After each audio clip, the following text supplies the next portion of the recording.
Apocalypse de Jean, chapitre 19. Après cela, j'entendis dans le ciel comme une voix forte d'une foule nombreuse qui disait « Alléluia, le salut, la gloire et la puissance sont à notre Dieu. Parce que ses jugements sont véritables et justes, car il a jugé la grande prostituée qui corrompait la terre par son impudicité. Et il a vengé le sang de ses serviteurs en le redemandant de sa main. Et ils dirent une seconde fois « Alléluia !» Et sa fumée monte au siècle des siècles. Et les 24 vieillards et les 4 êtres vivants se prosternèrent et adorèrent Dieu assis sur le trône en disant « Amen, Alléluia !» Et une voix sortit du trône disant « Louez notre Dieu, vous tous ses serviteurs, vous qui le craignez, petits et grands. » Et j'entendis comme une voix d'une foule nombreuse, comme un bruit de grosses eaux, et comme un bruit de fort tonnerre, disant « Alléluia ! Car le Seigneur notre Dieu Tout-Puissant est entré dans son règne. Réjouissons-nous, et soyons dans l'allégresse, et donnons-lui gloire. Car les noces de l'agneau sont venues, et son épouse s'est préparée. Et il lui a été donné de se revêtir d'un fin lin, éclatant, pur. Car le fin lin, ce sont les œuvres justes des saints.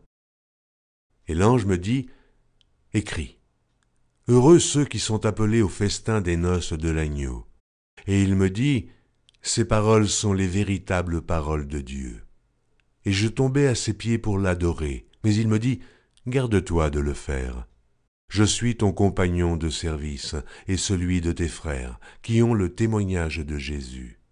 Adore Dieu, car le témoignage de Jésus est l'esprit de la prophétie. » Puis je vis le ciel ouvert, et voici parut un cheval blanc.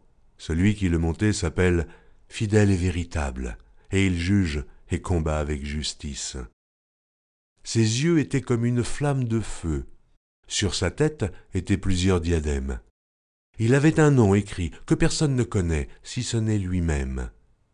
Et il était revêtu d'un vêtement teint de sang. Son nom est la parole de Dieu. Les armées qui sont dans le ciel le suivaient sur des chevaux blancs, revêtus de fin lin blanc, pur.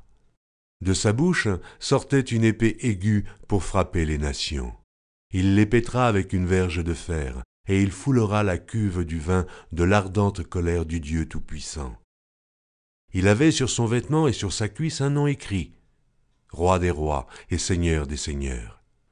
Et je vis un ange qui se tenait dans le soleil.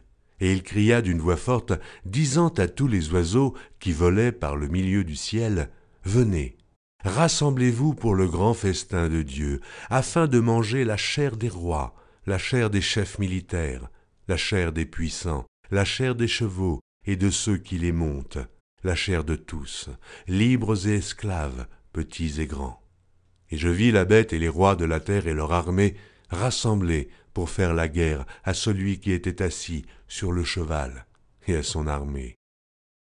Et la bête fut prise, et avec elle le faux prophète qui avait fait devant elle les prodiges par lesquels il avait séduit ceux qui avaient pris la marque de la bête et adoré son image. Ils furent tous les deux jetés vivants dans l'étang ardent de feu et de soufre. Et les autres furent tués par l'épée qui sortait de la bouche de celui qui était assis sur le cheval. Et tous les oiseaux se rassasièrent de leur chair.